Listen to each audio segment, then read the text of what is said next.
One of the largest churches in South Dakota is celebrating an important milestone this year. 40 years ago, a small group of believers planted the spiritual seeds that would sprout into Gloria Dei Lutheran in southeast Sioux Falls. As Perry Groten reports in tonight's Eye on Killoland, the church is already looking ahead to 40 more years of growth in the community. Members of Gloria Dei Lutheran have plenty to celebrate this year. But we're celebrating also at Gloria Dei, as you know, this important milestone of 40 years of ministry. So blessings to all. This service, held back in May, brought members together to share in the accomplishment of 40 years as a congregation. And we had the most amazing celebration. Just, you could feel the gift of just community for 40 years, and it was just, they did a beautiful job of tying it all together. Gloria Dei still keeps attracting new members to the church. Jim Schmidt joined just last year. How can you be a rookie with gray hair, huh? Isn't that great? Schmidt felt instantly at home when he first attended a service here. I came once, and when you come here once, you'll come back the second, third, and fourth time, because this is the most welcoming place that I can tell you. Starting a church from scratch 40 years ago required a huge leap of faith. You start with no people at all, and you start knocking on doors and saying, would you like to start a church with us?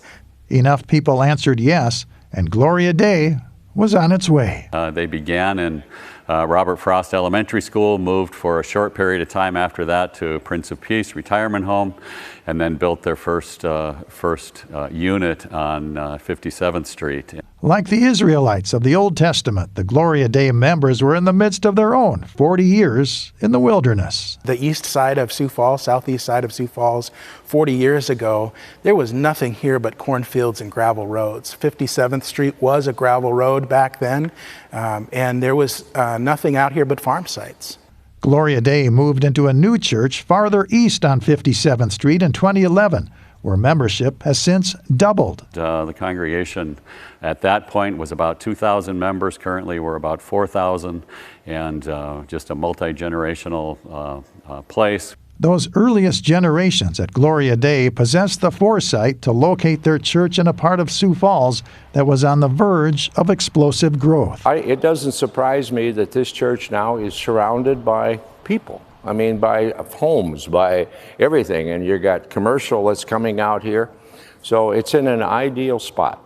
But location alone doesn't explain why Gloria Dei has thrived over the past 4 decades. We're in a growing part of the city, which certainly helps, but we talk about really focusing in on the good news of the gospel of Christ and keeping that at our center. Gloria Dei begins its 41st year already experiencing growing pains, not just within its large church building, but beyond. We've talked about possibly adding another campus somewhere in Sioux Falls. We have some land currently that we have not developed, that we still own, that's connected to this site. And so I think over the next 10, 20, 30, 40 years, you'll see some development currently on this site. During a time with so many other congregations struggle to put people in the pews, Gloria Dei is in an expansion mode to serve its members and the wider community for decades to come. And people are coming. People are coming because it's a place of, like, it feels like home. With Eye on Killoland, I'm Perry Groten. Gloria Dei officially became a church in April of 1985, numbering 48 families, and now its membership includes more than 1,200 families.